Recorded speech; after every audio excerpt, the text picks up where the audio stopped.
NCERT zone KLD में आपका स्वागत है। आप देख रहे हैं एनसीईआरटी जोन केएलडी। जैसा कि कक्षा 10 के विषय विज्ञान के बारे में हम अध्ययन कर रहे हैं, जिसमें से हम अवतल दर्पण के प्रतिबिंब बनने के नियमों के बारे में अध्ययन किए हैं। कुछ इश्यू के कारण 2-3 दिन वीडियो नहीं आ पाए, तो उसके लिए हम क्षमा प्रार्थी हैं, लेकिन पुनः आपको ये वीडियो अब लगातार मिलती रहेंगी। आज हम स्थिति नंबर 4 देखेंगे कि जब वस्तु कहाँ हो, वक्रता केंद्र तथा मुख्य फोकस के बीच हो, और कैसा दर्पण हो, अवतल दर्पण हो। तो अवतल दर्पण ये आपको है, ये आपका अवतल दर्पण द्वारा प्रतिबिंब का बनना हम सीख रहे हैं। उसमें जब वस्तु वक्रता केंद्र तथा मुख्य फोकस के बीच स्थित हो, तो उसका प्रतिबिंब कब और कहाँ कैसा प्राप्त होगा, ये चीजें हमें देखनी है। ये आपका एक अवतल दर्पण है।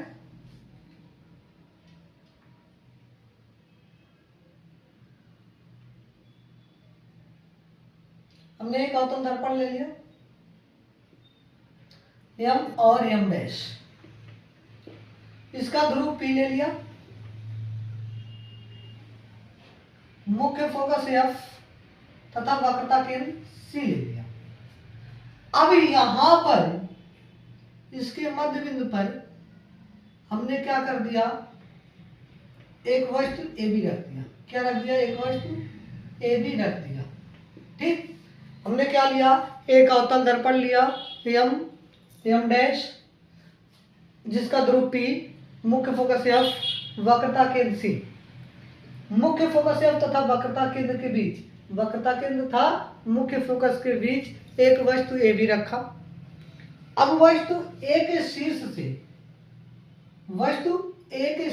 से मुख्य अक्ष के समांतर एक प्रकाशीय किरण हो जाना, जो कि टकराने के बाद मुख्य फोकस से होकर गुजर जाती है, जो कि टकराकर परावर्तन के पश्चात मुख्य फोकस से होकर क्या होती है, गुजर जाती है। तथा एक दूसरी किरण हमने मुख्य फोकस से होकर गुजारा, जो टकराकर मुख्य अक्ष के समांतर हो जाती है, जो टकराकर क्या हो जाती है, मुख्य अक्ष के समांतर हो जाती है। ये दोनों किरणें एक दूसरे को कहीं पर A डैश पर काट रही हैं। कहाँ पे काट रही हैं? A डैश पर काट रही हैं। यहीं पर इसका प्रतिबिंब प्राप्त होगा, इसका प्रतिबिंब यहीं पे प्राप्त होगा। ठीक है, अगला है ये आपका प्रतिबिंब। अब इसकी स्थिति कहाँ बनेगी, तो जब वस्तु कहाँ हो, वक्रता केंद्र पर स्थित हो, वक्रता केंद्र तथा मुख्य फोकस के बीच स्थित हो, तो इसका प्रतिबिंब आपका कहाँ बनेगा और कैसा बनेगा। तो प्रतिबिंब आपका कैसा है, प्रतिबिंब आपका वास्तविक है, वास्तविक, और कैसा है, उल्टा है, और वस्तु से क्या बनेगा, बड़ा बनेगा, वस्तु से बड़ा, वक्रता केंद्र तथा अनंत पर प्राप्त होगा, अनंत पर प्राप्त होगा। ठीक है, कहां प्राप्त होगा, अनंत पर प्राप्त होगा। बस आपको इतना देखना था कि वस्तु कहां पर प्राप्त हो रहा है। तो अनंत पर प्राप्त हो रहा है, तो एक बार इसको ध्यान से देखिएगा कि कहां प्राप्त हो रहा है। स्क्रीनशॉट ले लीजिए आप लोग। चलिए अगला स्थिति नंबर 5, स्थिति नंबर 5, इसी में देख लेते हैं। छोटा छोटा आप करके देखेंगे, क्योंकि आपको रचना लिखना हमने पहले से ही शुरुआत में दिखा दिया है। अब जब वस्तु कहाँ हो, जब वस्तु कहाँ हो, मुख्य फोकस पर। ये पहले अनंत पर था, फिर अनंत तथा वक्रता केंद्र के बीच आया, फिर केंद्र पर आया, फिर मुख्य फोकस तथा केंद्र के बीच आया। अब आपका कहाँ जाएगा, मुख्य फोकस पर। जब वस्तु मुख्य फोकस पर स्थित हो, मुख्य फोकस पर स्थित हो, तो क्या होगा, प्रतिबिंब कैसे बनेगा, ध्यान से देखिए। ये आपका अवतल दर्पण हो गया,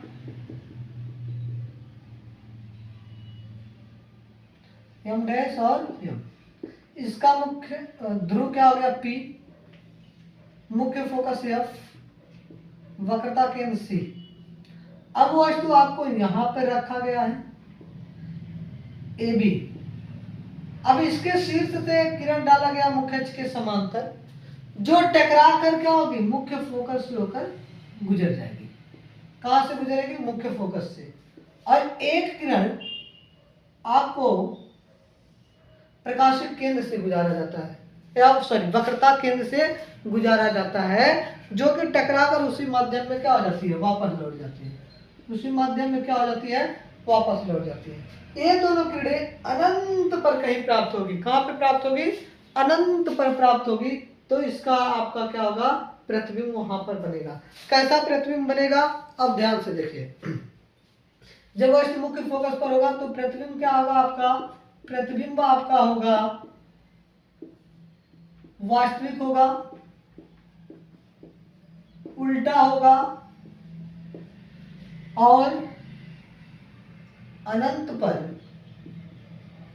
वस्तु से बड़ा प्राप्त होगा। क्या होगा, वस्तु से बड़ा प्राप्त होगा। एक बार स्क्रीनशॉट लीजिए दोनों का, फिर मिटाते हैं, अगले पर आते हैं, लास्ट वाले पर। उसके बाद अवतल दर्पण द्वारा प्रतिबिंब का बनना समाप्त करते हैं। फिर हम कल वाले वीडियो में पढ़ेंगे उत्तल दर्पण द्वारा प्रतिबिंब का बनना।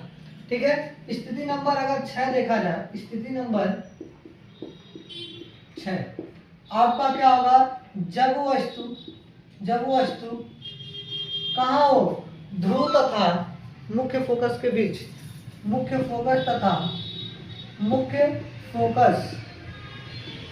तथा ध्रुव के बीच हो, ध्रुव के बीच स्थित हो। ध्रुव के बीच स्थित होने का मतलब क्या है आपका, ध्यान से रखिए। ये आपका दर्पण हो गया, अवतल दर्पण। ये आपका अवतल दर्पण हो गया। ठीक है, जिसका M और M डैश, जिसका ध्रुव आपका P, मुख्य फोकस F तथा वक्रता केंद्र C है।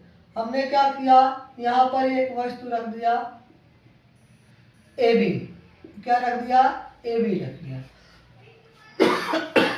अब हम क्या करेंगे, इसके मुख्य अक्ष के समांतर पुनः एक किरण गुजारेंगे, जो टकराएगी मुख्य फोकस से होकर गुजर जाएगी। ठीक है, जो कि मुख्य फोकस से होकर गुजर जाएगी। एक दूसरी किरण हम क्या कर रहे हैं, कहां से आती हुई प्रतीत हो रही है, वक्रता केंद्र से आती हुई प्रतीत हो रही है, जो कि टकराकर उसी माध्यम में क्या हो जाती है, वापस लौट जाती है। उसी माध्यम में क्या हो जाएगी आपका, वापस लौट जाएगी। उसी माध्यम में क्या हो जाएगी आपका, वापस लौट जाएगी। ठीक है, ये गई टकराकर वापस लौट गई। अगर इसको जो मुख्य फोकस से आ रही है, इसको पीछे की तरफ बढ़ाए और इसको जो ऐसे जा रही है इसको पीछे की तरफ बढ़ाए, तो एक दूसरे पर ये कहीं ना कहीं पीछे की तरफ काटेगी। कहीं ना कहीं कहाँ काटेगी, पीछे की तरफ काटेगी। तो वहां पर आपका क्या होगा, प्रतिबिंब का निर्माण होगा। ठीक है, तो प्रतिबिंब कहाँ बनेगा, प्रतिबिंब कैसा होगा आपका। अब ये चूंकि प्रतिबिंब वास्तव में नहीं मिल रहा है, हम पीछे आभास कर रहे हैं, कल्पना कर रहे हैं, तो प्रतिबिंब कैसा होगा, आभासी होगा। तो प्रतिबिंब आभासी होगा और कैसा होगा, सीधा होगा। चूंकि आभासी प्रतिबिंब सदैव क्या होते हैं, सीधा होते हैं। आभासी होगा, सीधा होगा, वस्तु से क्या होगा, बड़ा होगा, वस्तु से बड़ा होगा। और कहाँ प्राप्त होगा, तो स्थिति उसकी कहाँ होगी, दर्पण के पीछे अनंत तथा ध्रुव के बीच। दर्पण के पीछे